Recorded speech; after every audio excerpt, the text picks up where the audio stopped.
만약에 여러분에게 언어, 인종, 문화, 세대가 다른 많은 사람들을 모아놓고 한 가지 게임을 진행해라 라고 한다면 여러분들은 어떤 게임을 진행하기를 원하십니까? 어떤 게임을 할 수나 있을까요? 제가 가만히 생각해 봤더니 우리가 다 같이 할 수 있는 게임이 많이 없습니다. 근데 한 가지 게임을 하면 언어, 인종, 문화, 어떠한 이 다름이 있다 할지라도 다 같이 즐길 수 있는 한 가지 게임이 있습니다. 그것은 바로 보물찾기입니다. 지금이라도 제가 여러분들에게 여러분 교회당 안에 제가 금 10돈을 숨겨놨습니다 하면요, 정말 남는 옷을 할 것 없이 다 함께 기쁘게 다니면서 여기 있나 저기 있나 들춰보면서 아마 즐거움을 누릴 것 같습니다. 이와 같이 보물찾기가 매우 보편적으로 모든 사람이 즐길 수 있는 게임인 것은 우리 모든 인간들이 한 가지 중요한 욕망을 갖고 있기 때문입니다. 모든 사람 예외 없이 가지고 있는 가장 중요한 우리 안에 내재된 우리 안의 본능은 무엇일까요? 따라해 볼까요? 희망. 바로 그것은 희망입니다. 모든 사람들이 희망을 가지고 있습니다. 사람은 언제 그의 생을 다했다고 할 수 있습니까? 희망이 사라진 순간 그의 생이 더 이상 존재하지 않는 것처럼 느껴지는 것이죠. 아무것도 없는 곳에 그나마 이거라도 있어서 또 그나마 숨겨진 무언가가 있을까 하여 우리가 그 시간들을 버텨낼 수 있고 그 뒤에 다음 시간들을 견뎌낼 수 있는 것입니다. 모든 인간은 이 희망 안에서 살도록 하나님께서 저와 여러분들을 그렇게 만들어 주신 것입니다. 이러한 보물찾기는 그러하기에 단순한 놀이 그 이상의 것을 보여주고 있습니다. 사람들은 지금도 무언가를 찾아서 열심히 헤매이고 있는 것입니다. 세계 굴지의 정유회사나 석유시추회사는 지금도 우리가 상상도 못할 곳까지 가서 거기다 구멍을 뚫습니다. 구멍을 뚫어서 여기에 석유가 나오진 않나, 여기에 천연가스가 있지는 않나 하는 마음을 가지고 기대와 소망을 가지고 많은 자원과 많은 인력들이 투여가 되어서 사람들이 곳곳을 헤집고 있는 것입니다. 어마어마한 산업 그 자체라 할 수 있는 것이죠. 또 세계 곳곳의 산, 또 어떤 지형 안에는 사람들이 구멍을 뚫어서 거기에서 모든 걸 발견하려고 합니다. 어떤 것은 석탄이 나올 수가 있는데 그럼 탄광이 되는 것이고, 금이 나오면 금광이 되는 것이고, 은이 나오면 은광, 구리가 나오면 구리광이 되는 것입니다. 사람들은 그것을 지금도 찾아 헤매는 것입니다. 이 정도 수준이 되면은 이것은 더 이상 놀이가 아닙니다. 우리 인생 전체가 이와 같이 무엇을 찾는 과정 속에 있음을 단적으로 보여주는 굉장히 중요한 예시라고 할 수 있습니다. 학자들은 그러지 않을까요? 학자들은 지금도, 과학자들은요 지금도 어마어마하게 자주 실험을 합니다. 많은 실험 결과를 통해서 아주 유의미한 이론을 도출하기 위해 노력을 다하는 것이죠. 고고학자들은 지금도 흙먼지를 뒤집어 쓰고 땅을 헤집고 다닙니다. 무언가 하나 발견하기를 바라고 소망하는 마음이 될 것입니다.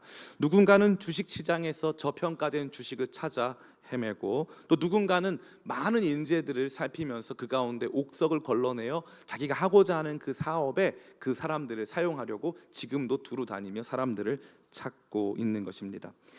앞서 말씀드린 바와 같이 이러한 모든 것을 보면서 생각해 볼 때 우리 안에 일어나고 있는 이러한 찾음은 단순한 놀이 그 이상의 것이고, 우리가 사는 날 동안 끊임없이 추구하게 되는 아주 중요한 활동이라는 사실을 알 수 있는 것입니다.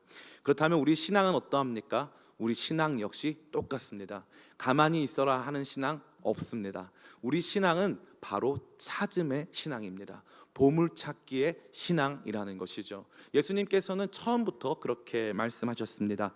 구하라 그리하면 너에게 주실 것이요, 찾으라 그리하면 찾아낼 것이요, 문을 두드리라 그리하면 너에게 열릴 것이니, 구하는 이마다 받을 것이요, 찾는 이는 찾아낼 것이요, 두드리는 이에게는 열릴 것이니라. 아멘. 예수님 말씀하십니다. 구하고 두드리고 찾으라는 거죠. 적극적으로 다가오라는 것입니다. 이것은 무엇을 의미합니까? 하나님께서 언제나 두 팔 벌려 여러분을 환영하고 있지만 그분이 계신 곳은 우리가 찾아 헤매야 하는 바로 그곳에 계시다는 것입니다. 하나님이 계신 것은 확실합니다. 그러나 우리에게 요구되어지는 믿음의 행동은 그분을 찾아 나서는 것입니다. 오늘 예배 가운데, 오늘 말씀 속에, 오늘 기도 속에, 오늘 찬양 속에, 오늘 주님께서 가라 하시는 그 길, 그 여정 위에 하나님이 계시진 않을까 하는 마음을 가지고 구하고 두드리고 찾으며 나가라고 저와 여러분에게 주님께서는 이 보물찾기의 신앙으로 저와 여러분들을 인도하고 있는 것입니다. 구약에서도 이러한 부분이 굉장히 많이 등장합니다. 시편 27편 8절 말씀입니다. 제가 읽어드리겠습니다. 너희는 내 얼굴을 찾으라 하실 때에 내가 마음으로 주께 말하되 여호와여 내가 주의 얼굴을 찾으리이다 하였나이다. 또 이사야 55장 6절에도 이렇게 말씀하고 있습니다. 너희는 여호와를 만날 만한 때에 찾으라 가까이 계실 때에 그를 부르라. 아멘. 그래서 주님께서는 계속 말씀하시는 거예요. 하나님 찾으라, 찾으라. 거기 계신다, 함께 하신다, 말씀하실 것이다. 너희 안에 새롭고 놀라운 일들이 시작될 것이다. 끊임없이 우리 주님께서는 저와 여러분들을 믿음의 희망의 자리로 끊임없이 저와 여러분들을 인도하고 있는 것입니다. 잠시 멈춰있던 우리의 기도를, 잠시 멈춰있던 우리의 예배를, 잠시 멈춰있던 주님을 향한 열정을 다시 한번 일깨워 주님을 찾으러 나가야 할 때가 바로 지금인 줄을 믿습니다. 우리 기쁨의 교회와 동암교회가 이제 8월 14일부터 16일까지 무려 3박 4일이라고 하는 어마어마한 기간 동안 저 강원도 철원으로 위대한 모험을 떠납니다. 그 위대한 모험은 보물찾기라는 주제로 진행이 되는데요. 제가 그래서 고민 많이 하다가 이 수련회 때 드릴 말씀을 그냥 수련회 때만 하면 못 오시는 분도 계실 수 있으니까 그렇게 하지 말고 저에게 주어진 이 스케줄을 보니까 수련회 끝까지 총 7번의 설교를 제가 할 수 있겠더라고요. 그래서 여러분과 함께 총 7번에 걸쳐서 이 보물찾기라는 주제를 통하여서 말씀을 나눌 때에 저와 여러분들 가운데 오늘 야곱이 경험한 것처럼 아무것도 없는 불안하고 불편하고 불확실한 현실 속에서 하나님이 함께 하시고 하나님이 인도하시고 내 삶이 보물이었다는 것을 발견하게 되는 귀한 역사와 은혜 넘치시길 축복합니다. 하나님께서 여러분에게 은혜 주셔서 반드시 여러분의 삶에 보물 찾게 하실 것이고 그 보물 안에서 기뻐하며 즐거워하게 하실 줄을 저는 믿습니다. 오늘 본격적인 말씀에 들어가면서 우리는 이 야곱의 상황을 다시 한번 생각해 볼 필요가 있습니다. 야곱은 지금 어떤 상황입니까? 야곱은 장자권, 형 에서에게 장자권을 빼앗을 뿐만 아니라 아버지 이삭에게 장자의 축복을 받았습니다. 그는 아마도 장자의 축복을 받고 장자의 권리를 가지게 되면 자신의 삶에 아주 행복한 일이 벌어질 것이라고 생각했던 것 같습니다. 그러나 현실은 그렇지 않았습니다. 아버지에게 축복을 받았지만 축복을 받은 것과는 별개로 그의 삶에는 강력한 형 에서의 살기 등등한 위협이 다가오고 있었기 때문입니다. 어머니 리브가는 그 상황을 감지하여 이 야곱을 멀리 바단 아람이라는 지역에 있는 자신의 오라버지였던 라반에게 보내기로 결정합니다. 에서가 들에서 사냥하는 들 사람이었다면 야곱은 집에서 생활하는 집 사람이었습니다. 평생을 집에서만 있었던 사람인데 태어나서 처음으로 한 번도 가보지 않았던 곳을 향하여 여행을 떠나야 합니다. 그 여행은 어떠한 모습이었습니까? 제가 가만히 보니까 이 여행은 산불 여행이에요. 산불 여행. 첫 번째, 야곱은 어떠한 상황이었죠? 따라해 볼까요? 불안. 예, 야곱은 불안한 상황이었습니다. 그가 떠나는 이 여정은요, 자기가 원해서 간 여정이 아니에요. 그는 굉장히 불안한 상황에 놓이게 된 것입니다. 형이 위협할 수 있습니다. 형이 다가와서 공격할 수 있습니다. 빨리 도망가지 않으면 지금 이 위협에서 벗어날 수 없을 수도 있다는 것을 그는 이미 감지하고 있는 것입니다.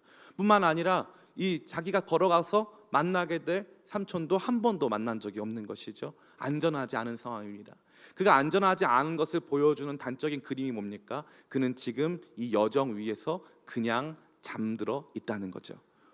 그는 이제 하늘을 지붕 삼고 땅을 매트리스 삼아서 자고 있다는 것입니다.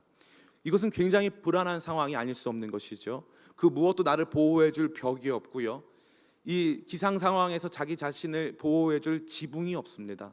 그러니까 누구 하나 자기에게 의존될 수 있는 존재나 상황, 그런 모든 것이 없다라는 것이죠. 그러니까 야곱은 매우 불안했을 것입니다. 두 번째, 야곱은 어떤 상황이었을까요? 따라해 볼까요? 불편. 야곱은 굉장히 불편한 상황이었습니다. 그는 아주 작은 양의 음식만을 가지고 이 여정을 떠났을 것입니다. 그는 중간에 어디에 머물러야 할지 지도를 갖고 있지 못했습니다. 그가 가는 모든 여정 속에서 행여나 그는 이 길을 잃지 않을까, 행여나 그는 자원이 떨어지진 않을까, 행여나 자기 자신에게 있는 것이 다 소진되는 것은 아닐까 하는 불편하고 어려운 상황 속에 놓이게 된 것입니다. 그의 이러한 불편을 보여주는 한 가지 그림은 그가 돌로 베개를 뱄다는 것입니다. 혹시 여러분들 중에 돌로 베개를 베보신 분이 계실까요? 계시다 하면 그러지 않으시기를 축복합니다. 돌로 베개를 베는 것은 전혀 행복한 일이 아닙니다. 자칫하면 목 디스크, 허리 디스크가 생길 수 있습니다. 돌로 베개 베는 것은 건강에 그 어떠한 이로움도 없습니다. 그것이 그가 가지고 있는 상황에 아주 불편한 모습을 단적으로 보여주고 있습니다. 돌 베개, 불편한 삶의 자리 속에 그는 지금 놓여 있다라는 것입니다.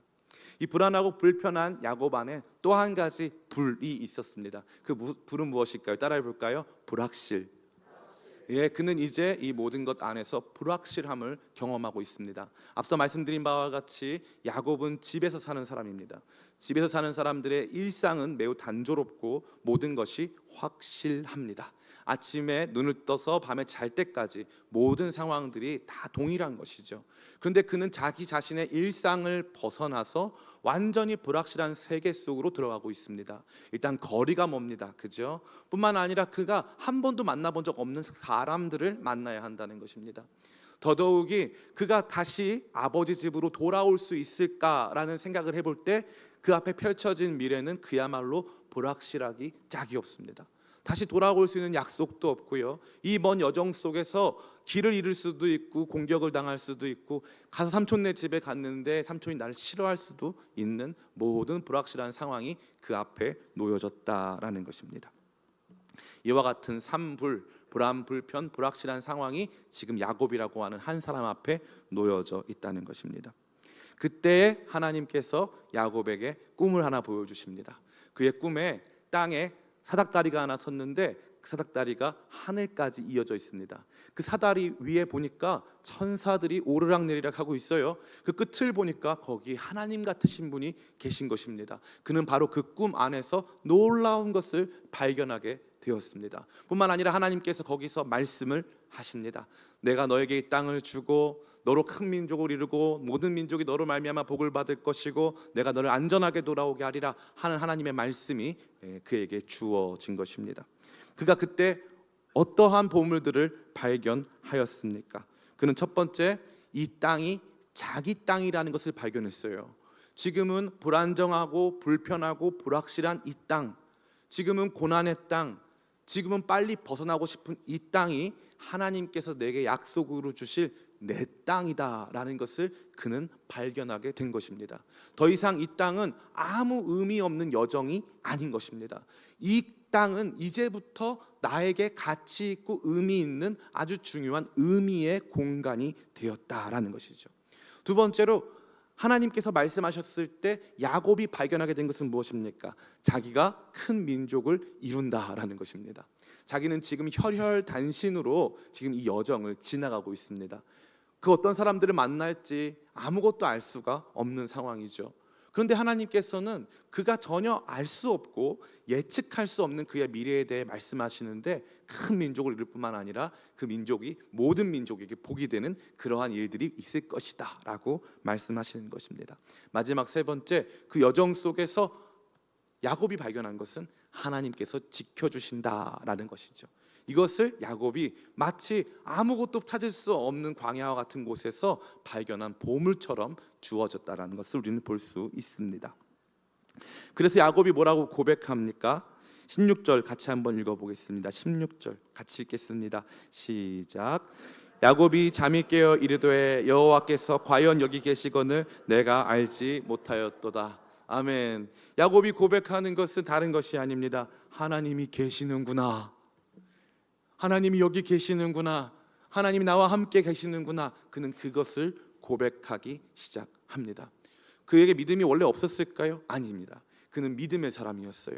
하나님의 약속을 믿었습니다. 그래서 장자권, 이 믿음의 가정 안에서 부여되는 이 장자권을 가지려고 했어요. 그는 믿음이 있었습니다. 그러나 그가 믿고 있는 수준과 그가 이 길에서 만나게 된 하나님을 통하여서 얻게 된 믿음의 수준은 완전히 다른 것이었습니다.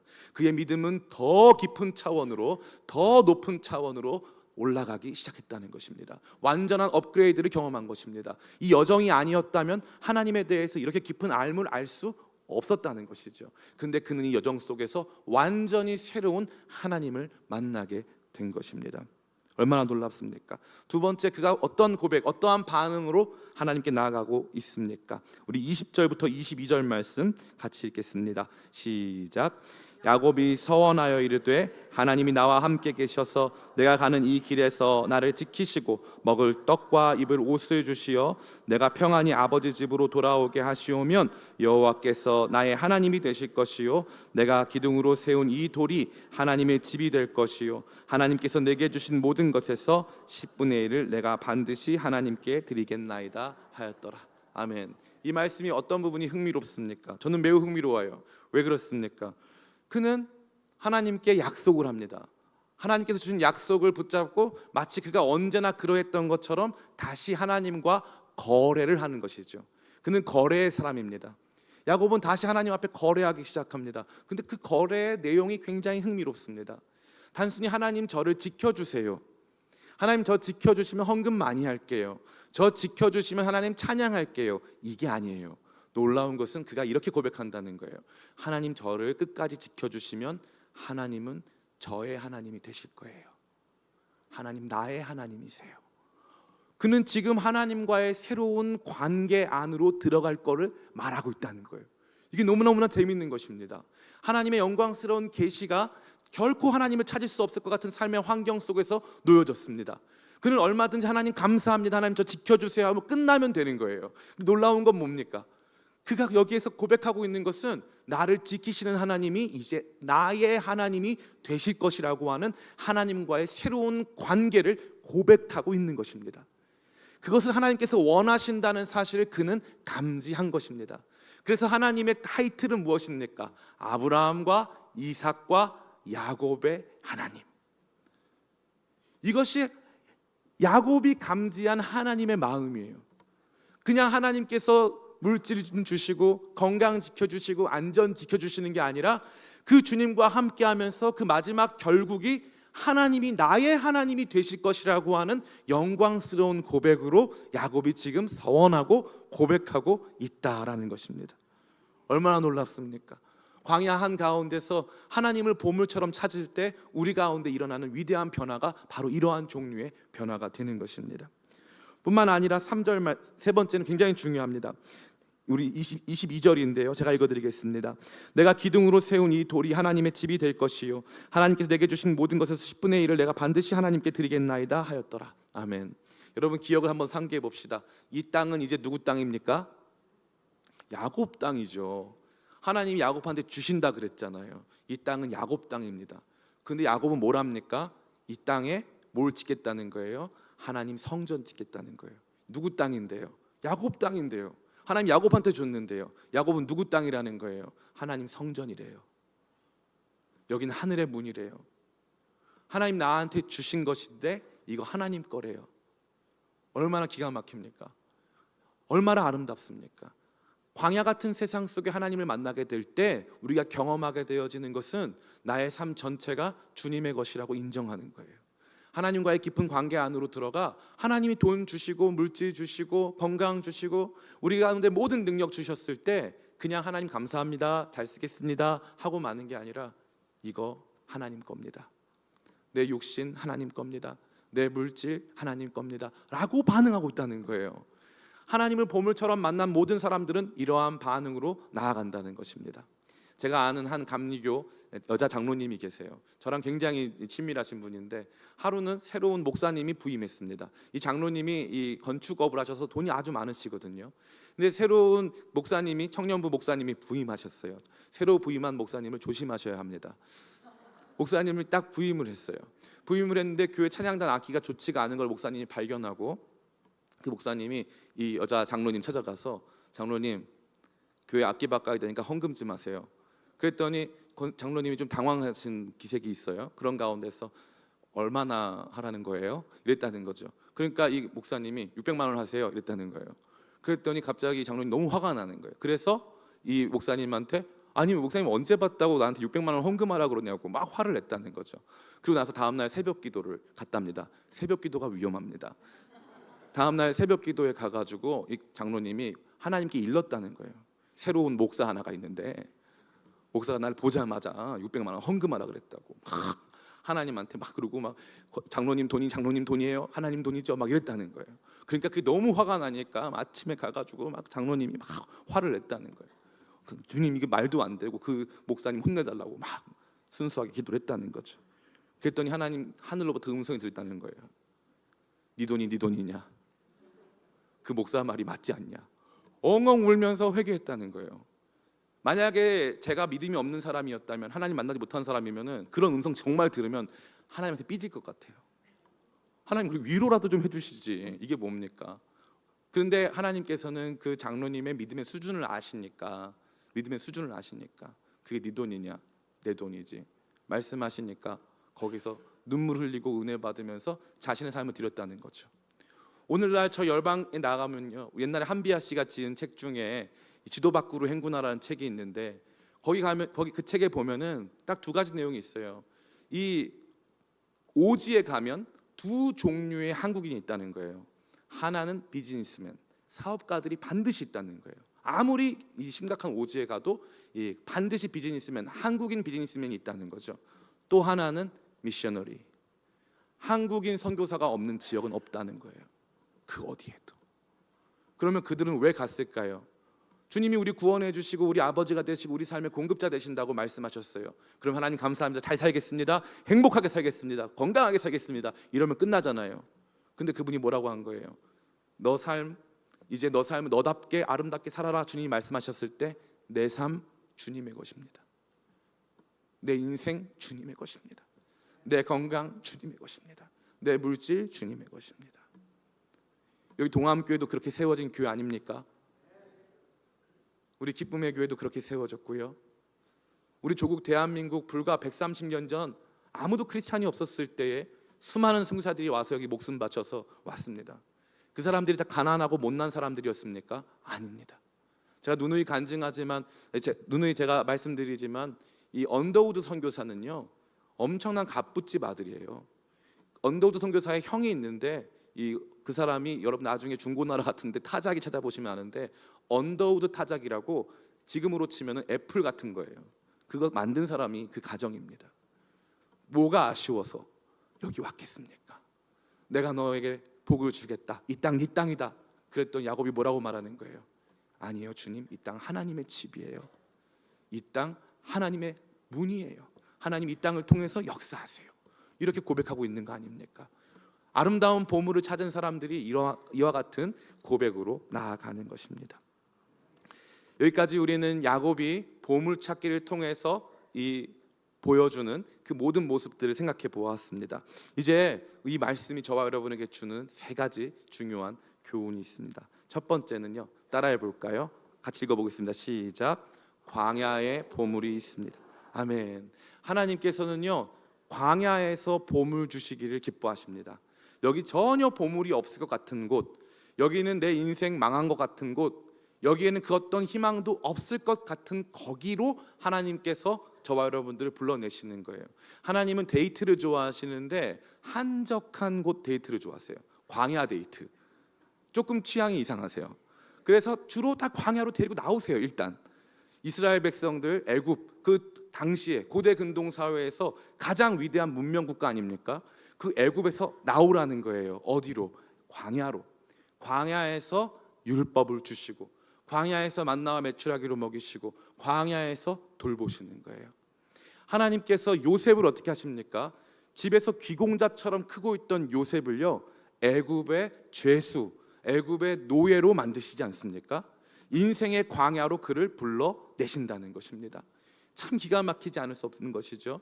또 놀라운 것은 뭡니까? 다윗이 언제 왕이 됩니까? 많은 분들이 목사님 다윗이 골리앗 이기고 나서 잘 해가지고 순서를 잘 밟아서 과정을 따라 왕이 된 거 아닙니까?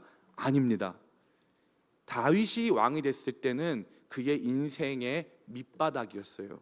어떤 상황이었냐면 다윗이 사울이 너무 두려워서 블레셋, 자기의 적국이었고 뿐만 아니라 자기가 죽인 골리앗의 고향인 가드로 내려가서 거기에서 마치 블레셋 장군처럼 행세하고 있을 때 왕이 됩니다. 너무 신기하지 않으세요? 하나님께서는요 언제나 보물을 광야에 숨겨 놓으시는 거예요.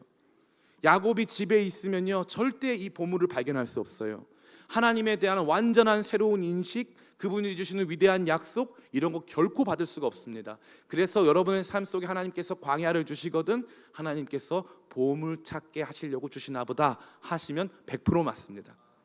어렵고 힘든 일이 다가올 때, 도저히 극복할 수 없을 때, 희망이 없을 때, 내 인생에 무슨 의미가 있나 하는 그 자리로 주님께서 왜 나를 부르셨을까? 보물 주시려고, 여러분에게 은혜 주시고 보물 주시고 하나님을 새롭게 알게 하시려고 저와 여러분들이 그곳으로 부르셨음을 인정하시는 귀한 축복 누리시기를 간절히 원합니다.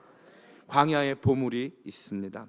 두 번째, 이 귀한 메시지, 귀한 말씀이 저와 여러분에게 주시는 메시지는 무엇입니까? 같이 한번 읽어볼까요? 시작. 하나님이 주시는 보물은 약속입니다. 아멘. 하나님께서 그러면 어떠한 보물을 주실까요? 그것은 다른 것 아닙니다. 바로 약속입니다.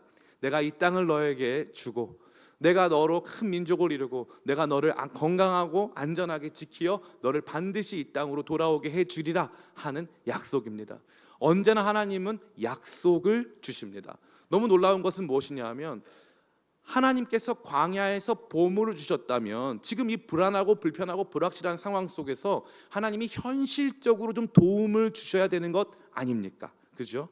우리 생각에는 그런 마음이 들 수 있다는 것입니다. 하다못해 돌베개를 파봐라, 돌베개 아래를 파봐라, 그랬더니 오리털 베개가 나오면 얼마나 좋겠어요. 야, 신기하다. 그리고 내가 누웠던 데 파보니까 시몬스 침대가 나오면 얼마나 좋겠습니까? 야, 흔들리지 않는 평안함이 있구나, 이러면서 막 좋아할 수 있는 거예요. 하나님 역시 나한테 보물을 주시는구나. 광야에 갔더니 이쪽을 파봤더니 막 다이아몬드가 나와가지고 오가는 동안 막 마차 불러서 타고 댕기고 하면서 편안하게 가면 얼마나 좋습니까? 너무 놀라운 건 하나님께서 광야에서 주시는 보물은요 특별히 물질적인 게 없다는 거예요. 근데 신기한 거는 하나님은요 광야에서 약속을 주세요. 약속. 하나님의 모든 말씀은 약속입니다. 그래서 성경책이 뭘로 나눠져 있습니까? 구약과 신약으로 나눠져 있는 거예요. 하나님이 약속을 주시는 거예요. 내가 성취하겠다, 내가 너를 인도해 주겠다, 그리고 내가 앞으로 이룰 것이다. 그 약속이 이미 이루어졌고 이루어지고 있고 이루어질 것입니다. 그것을 광야에서 발견하는 거예요. 어렵고 힘든 상황 속에서 하나님의 약속이 보물임을 발견하는 거예요. 그 약속을 믿고 일어서는 거예요. 불편한 삶의 환경, 돌베개, 이거 내가 베고자 한 거잖아요. 얼마나 중요한 겁니까? 불편했지만 나한테는 소중한 거잖아요. 돌베개 딱 이렇게 세워서 비석처럼 만들어서 거기다가 엄마가 준 그 기름, 오가다가 필요하면 팔기도 하고 필요하면 먹기도 해라, 필요하면 약 몸에도 발라라 하면서 주신 그 기름 들이붓잖아요. 그러면서 그 불편한 상황마저 주님 앞에 올려드리잖아요. 뭐 때문에요? 약속이 보물이어서요. 약속 하나 임한 게 너무 좋아서요. 그 말씀이 내 삶의 의미를 규정해 주니까요.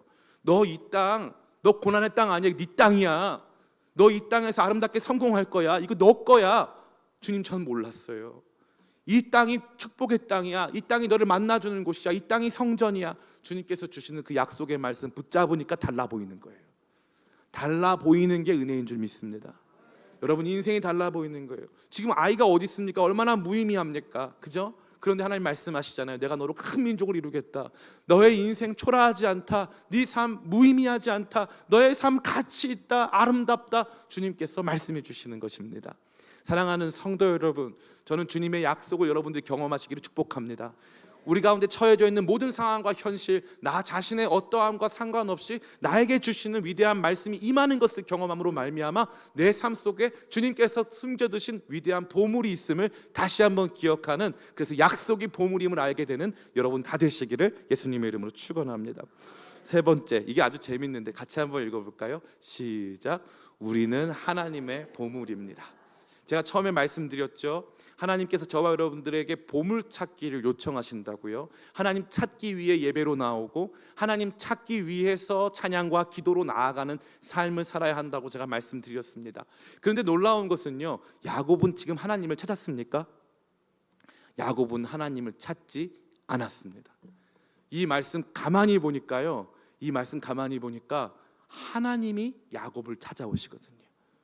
마치 광야에서 돌들 사이에, 이 참 재밌는 표현이 있는데 히브리어로 이 에벤이란 단어가 있고 벤이란 단어가 있어요. 에벤은 돌이란 뜻이고 이 벤은 아들이란 뜻이에요. 에벤들이 가득한 광야, 돌만 가득한 광야에서 하나님은 벤, 하나님의 자녀, 하나님의 아들을 찾으신 거예요. 하나님은 우리를 보물처럼 보시는 거예요.